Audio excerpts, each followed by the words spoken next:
Welcome to NEXTGames video on how to beat this month's Volume 1 Ambuscade on any difficulty. Now for this month's daily key item, you can kill Antikins anywhere, so you can simply home point warp to Rabo, exit, and kill the first one you see. However, if you're going to complete the non-daily quest for the key item, you'll need to go to a very specific location to find the Antikins that give experience.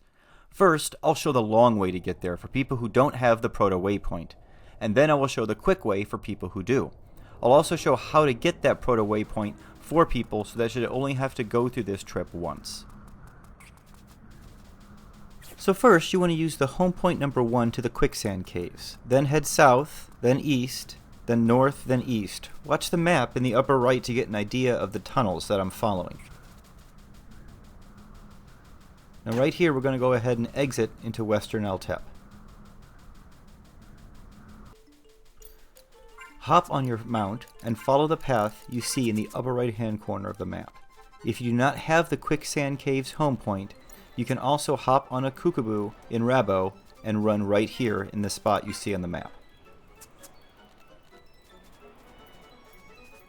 Now once you exit those lower tunnels, you want to head over here to this hidden tunnel. Take this hidden tunnel at D11 and you will immediately start finding some easy prey Antikins that will allow you to get your key item. Now if you do not have a lodestone key item, are not a Galka, or in a party, you can go ahead and stop here if you want and kill any easy prey Antikins you see. You should be able to find 3 of them, which will be enough for your key item.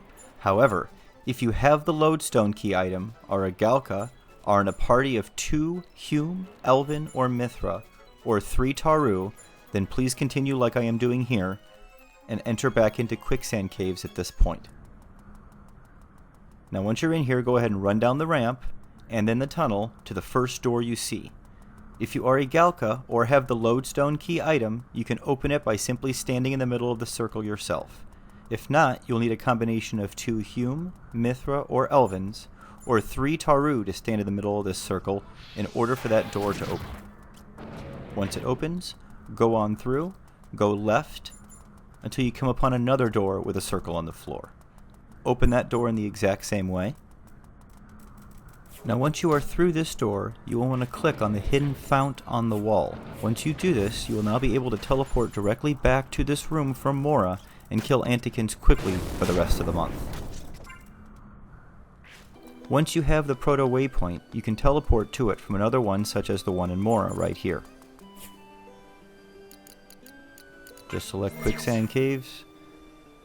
And so now that we are set for key items this month, let's go ahead and talk about the fight. The fight this month is against an Antikin and a Sabotender. The Sabotender will run around the arena, stopping at your group to use a Needles move every 10 to 15 seconds. The amount of damage this Needles move does is based upon the difficulty that you're on. The Antikin will summon Antikin adds while the Sabotender is alive. The amount of adds and how frequently they spawn will increase also depending on the difficulty that you're on. Each add killed buffs the main boss's attack substantially, so keep this in mind. Therefore, the goal is to kill the Sabotender as quickly as possible and then deal with what is left. On the lower difficulties, this is pretty easily accomplished, but on the harder difficulties, this can be a fight in which everything is decided in that first 60 seconds. So first, I'm going to show you the solo with trust strategy. This example will be on normal, but you can use the same techniques depending on how you are geared on easy and very easy. For trust, I'm using Seth to continually restore HP, MP, and TP to the party, Ulmia for March, Korumoru for haste, and Kupipi and Yoran Oran for cures. You want to be sure that you start out the fight in your best TP gear so that you can get TP quickly here during the first 2 to 3 minutes. Make sure you also put up Gekka, Kaka, Yonin, and keep them up for the duration of this fight. When you initially run in, you want to overshoot the boss without hitting him. At this early stage, you want your party to be as grouped as possible. I'm on Nin Dance for a variety of reasons that will become apparent as the fight goes on. This also makes the initial hate grab hard though, so get a quick step in, then an animated flourish, and then get to work on building TP right away. You will need to have enough TP to weapon skill on the Cactar within the first 10 to 15 seconds of engaging this Antikin. So here in a few seconds you'll see the Sabatender stop for his first use of the Needles move. This is when we'll switch over and use our first weapon skill as well. Now at the start of this fight, the focus needs to be 80% on building TP for the next weapon skill, and 20% on holding Hate on the boss and his adds. Don't bother with steps and animated flourish at this stage, as the Trust can usually take a few hits from these mobs. Just keep recasting Ut Sesame in order to keep the Antikins bouncing around between you and the Trust. Now here is the first ad, Bozetto Steward. He is a warrior. Just go ahead and ignore him and continue getting TP, and make sure you get at least a weapon skill in each time the character stops to use needles. If you're quick, you can also get a weapon skill and a sand spell in. Here you will see that my Fosha belt kicks in and I get to keep my TP. This is perfect. Sadly, the Sabatender de Lucy has an odd evasion mechanic on it that often makes spammed weapon skills miss. It's pretty random, but I have seen it several times now. So sadly, my second weapon skill misses there. We don't really get any benefit from the Fosha belt kicking in. Now here, we're on the third pass, and he's only at 79%. This is quite a bit behind where I normally am. You normally want to take a minimum of 10 to 15% off per pass in order to kill him before the fourth ad pops. Now here comes the next ad, a Bozetto Hunter, which is a ranger. Ignore him like the warrior, and keep getting TP and casting shadows for Hate.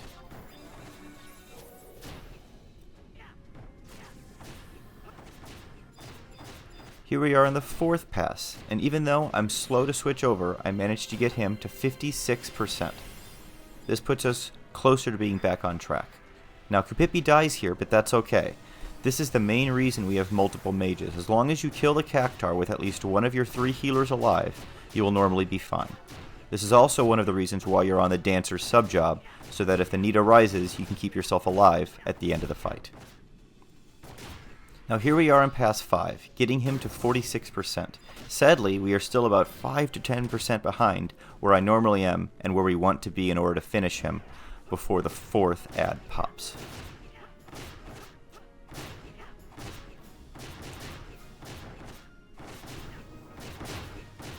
Now here comes the third ad, a Bozetto Magister, which is a black mage. You normally want to have the Cactar under 20% by this point.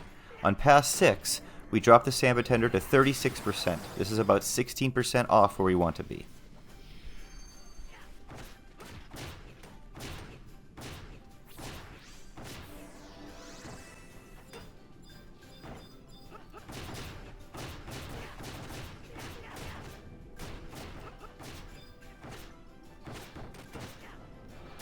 Pass 7 incoming, and we drop the health of the Cactar to 24%. Sadly, unless we get lucky on our next pass, we won't be able to kill in time before the summon of that fourth ad.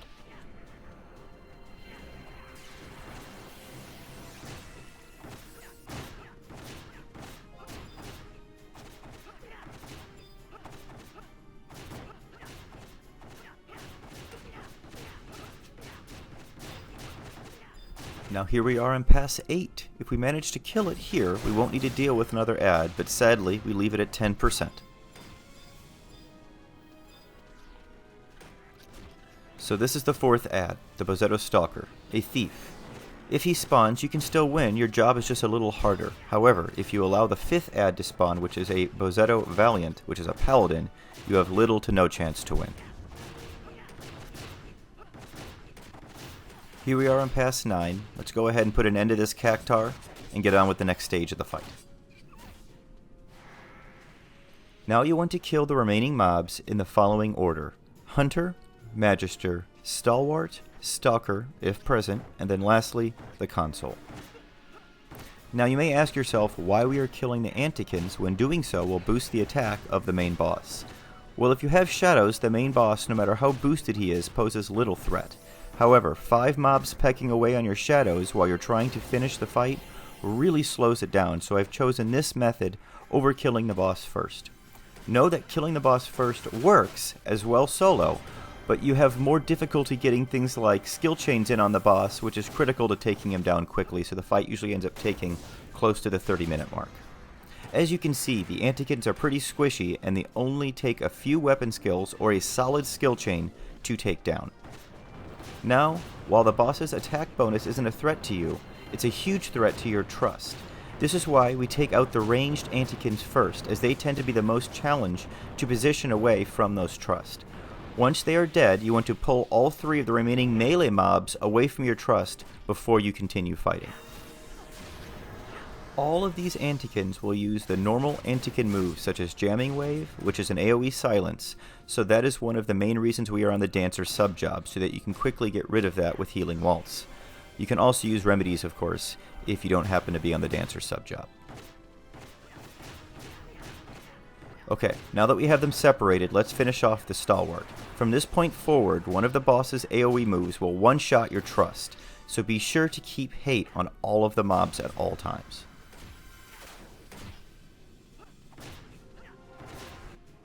Gekka has worn, and Yonin is deteriorating. This is why I lose hate here.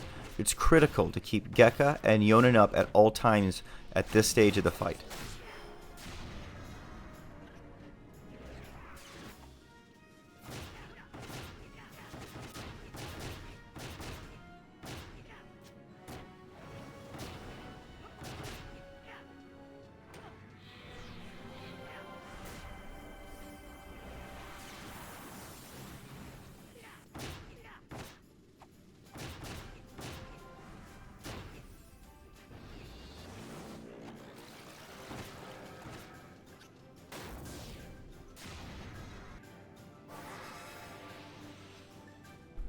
Okay, now just a Stalker left, and if you were fortunate enough to kill the Cactuar in less than 8 passes, you won't even have that. Now he will perfect dodge at some point, and when he does that, you want to switch to the boss to land a few enfeebles to get him ready for when you go ahead and start attacking him in a minute.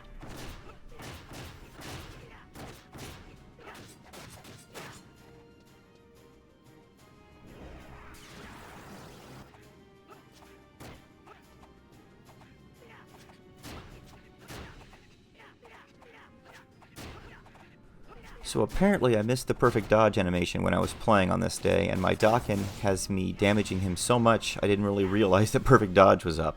Oops.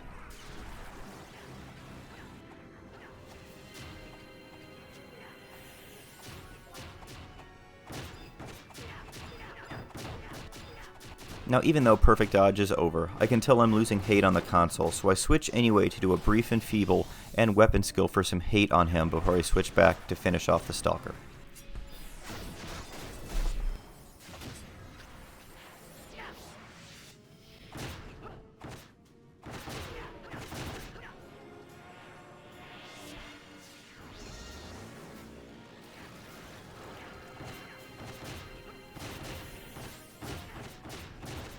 Okay, so the Stalker is dead, and just a boosted console to deal with now.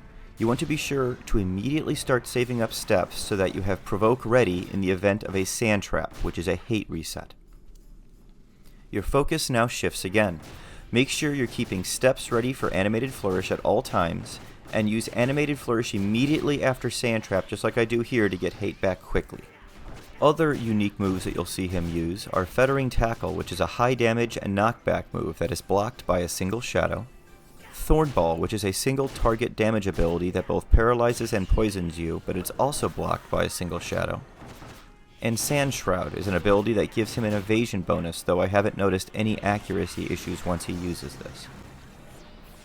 He is also very easy to enfeeble. Once you are down to just him, keep Blind, Slow, and Paralyze on him at all times. You shouldn't have too many problems sticking it. You may notice we are in the corner. I find this works well to keep your trust at max range. Well, all trust other than Yoran, that is, for some reason he has a death wish and you see him just running around there in the background. Now the reason the trusts are at max range is because of Sand Squall. It's the console's most dangerous move, and even though you can block it with 3 shadows, it will one-hit your trust. Make sure you keep 3 shadows up at all times so that you can deal with this. Yoran's going to die to Sand Squall because he's not staying where he should. Now fortunately, we should take little damage over the rest of the fight, so we should be just fine with the remaining mages. I've heard that Sand Squall's damage is proportional to the damage he takes during the readying of Sand Trap, but it always appears to do about 1500 to 2000 damage from what I can see. At this point, be sure to Animated Flourish after every use of Sand Trap. Keep Gekka, Kaka, and Yonin up, and try to get in as many skill chains as possible in between. Now I do have to point out this was far from my best run. I chose it as it showed many of the challenges that one may encounter in this fight, from the 4 adds instead of 3, to missing that second weapon skill when we had the opportunity with the Fosha belt, to losing both white mages early. It definitely shows the fine line you have to walk this month's battlefield, and just how quickly things can go south. Before this run is over, it's going to get even worse, but as you will see, that too can be dealt with. Enjoy the rest of the fight. We will go over the party setup and the very difficult difficulty next at the 2650 mark.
Now this is where things get worse. My flourish timer is still not up, and he uses Sand Trap again. I try to use my weapon skill as soon as I am no longer petrified, but he gets out of range of that weapon skill just in time. With a single hit, he does 1710 damage to Omia. Looks like we'll have to finish the fight without her as well.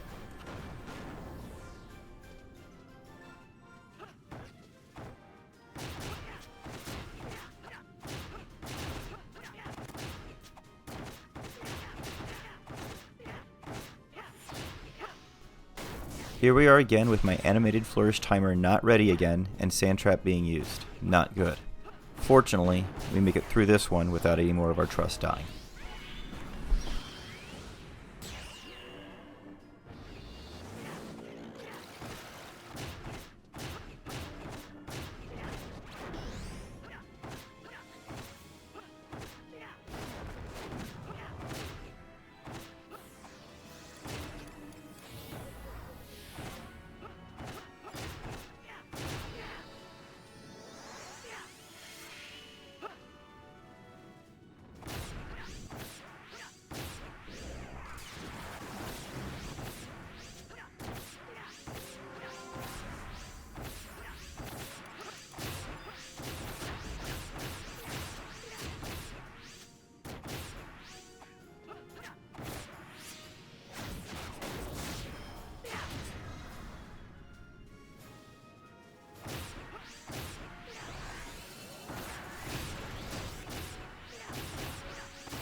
Petrify lasts here just 1 second longer than it normally does, but 1 second is all it takes.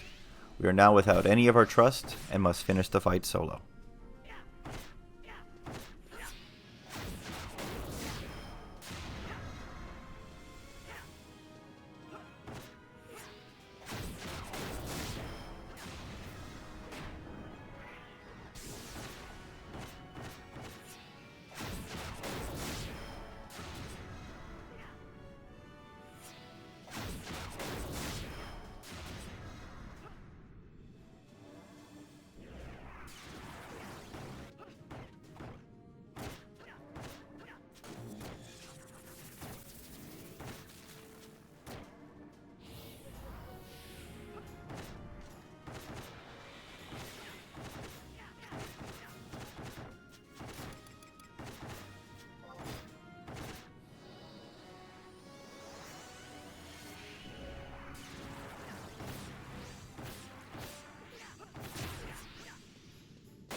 And that's it for how to solo this month's Intense Ambuscade. Obviously it's not a pretty fight, but it should give you an idea of the things to watch out for when you try and solo it this month on very easy, and normal.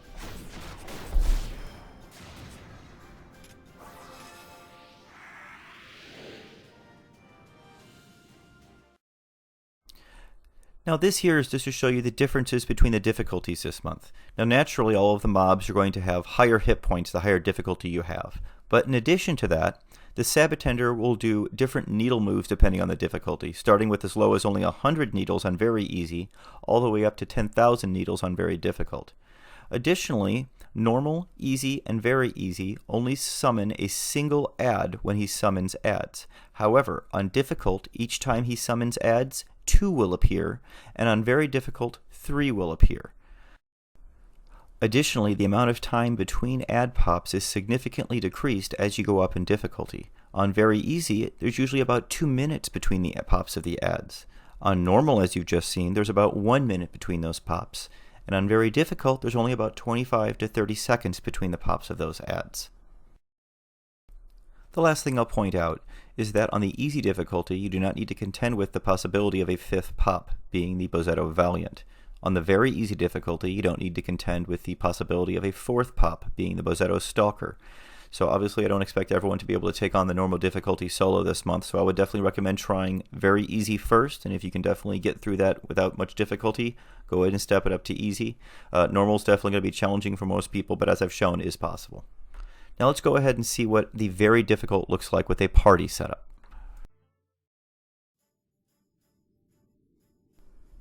So for this demonstration, we have Aether on Paladin, Newport on Sam, Severos on Monk, Larium on Bard, Lithinde on White Mage, and I'm on Ninwar. We tried many different jobs out this night, so I'll go over the positions one by one so you know kind of what works and what we found doesn't really work as well. First off, the tank position. Just don't even try it with Ninja. There are too many adds and you don't have enough group hate control. Rune Fencer did work, but Aether found that Paladin did a much better job both holding hate and managing the adds. For the healing position, you'll definitely need a solid White Mage or Scholar to keep you alive. I would definitely lean more towards the White Mage being more useful in keeping people alive in this one. The healer will have to be ready to do a mass cure after every 10,000 needles, and will also need to be ready to take some hits to the face after Sandtrap is used, and while hate is re-established. Also, don't forget, you can get silenced easily during this fight several times, so everyone should have remedies on them. Now for the melee jobs. You can go with 3 melee and a bard, or just 4 melee. I'm on arguably the job that does the least amount of spike damage, and we made it work, so pretty much any DD should work for this. However, I will say that I gave my well-geared summon a try, and was surprised how poorly it did, and ended up switching back to my ninja for more damage. Core and range also are great DD choices, as they can do damage before the Cactuar arrives at camp. Now, if possible, you want to set up a skill chain for when the Cactuar arrives at camp, but truthfully, it is really hard to set that up with the timing of everything, and the person who opens the skill chain literally has to skill chain as the Cactuar is either arriving at camp, or it needs to be a core or range opening as it's heading towards camp in order to actually execute it in time.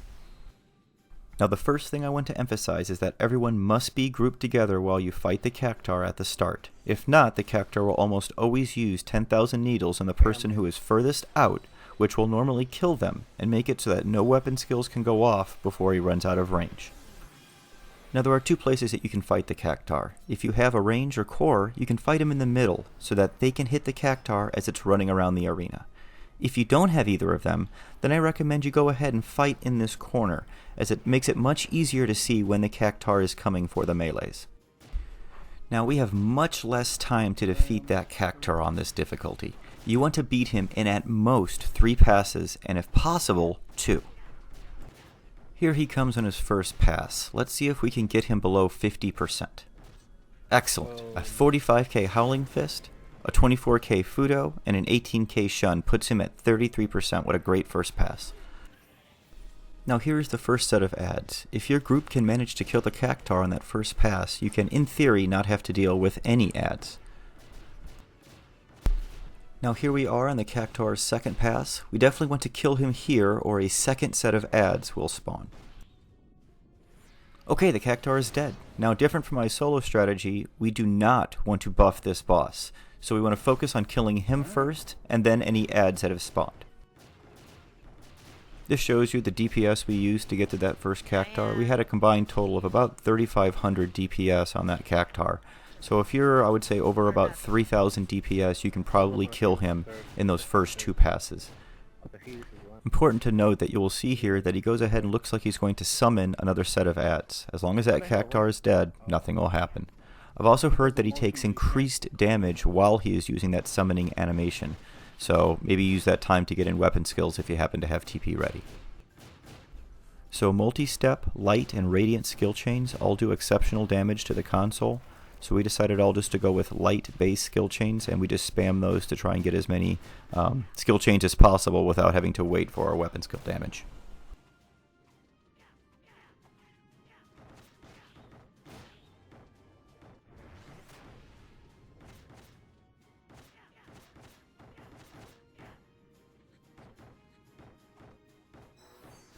At this point, I finally get my own hate on the console, and will be tanking him for the rest of the fight, while Aether continues to tank the ads.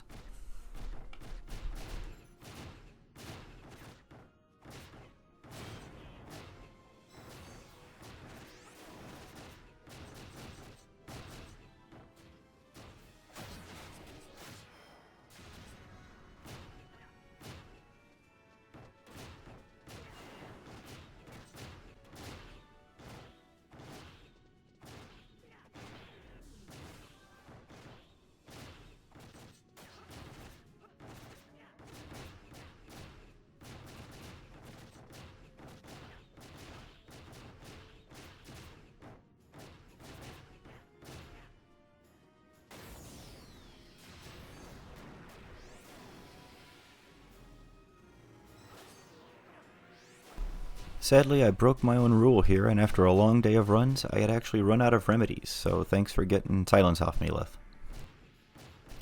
Sadly, here is a hate reset, and it's just after I use Provoke, so I'm without a way to get some good hate on him for another 20 seconds. This will happen continually throughout the fight, so it's a good idea for everyone to be on the ninja sub-job for durability during these situations.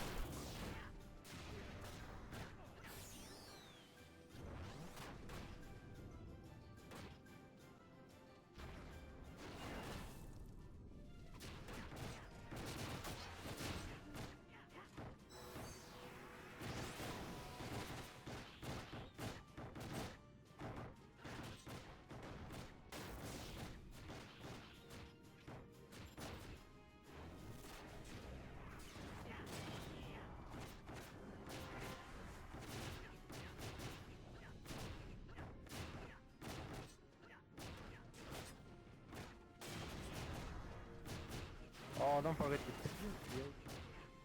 Wait.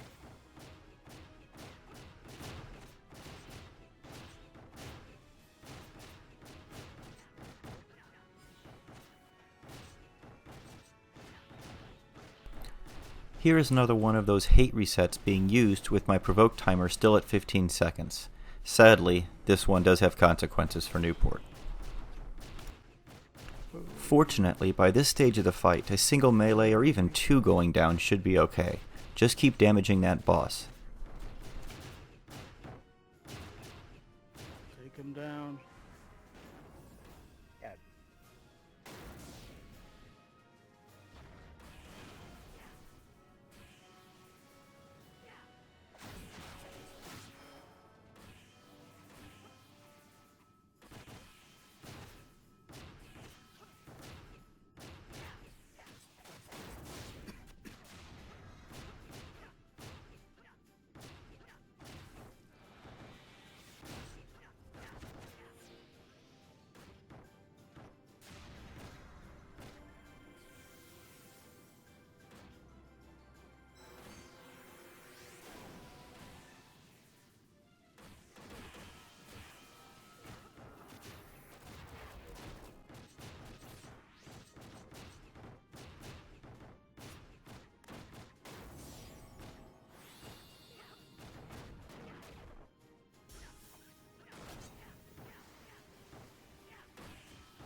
Okay, the boss is down, now just a matter of finishing off the ads if any had popped. If only a single set has popped, this really shouldn't take that long. If 3 sets have popped, this may take some time if you've gotten this far at all.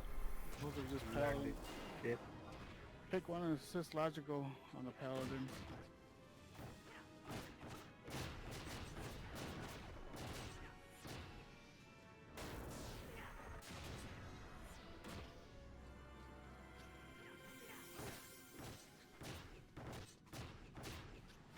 That's not gonna happen.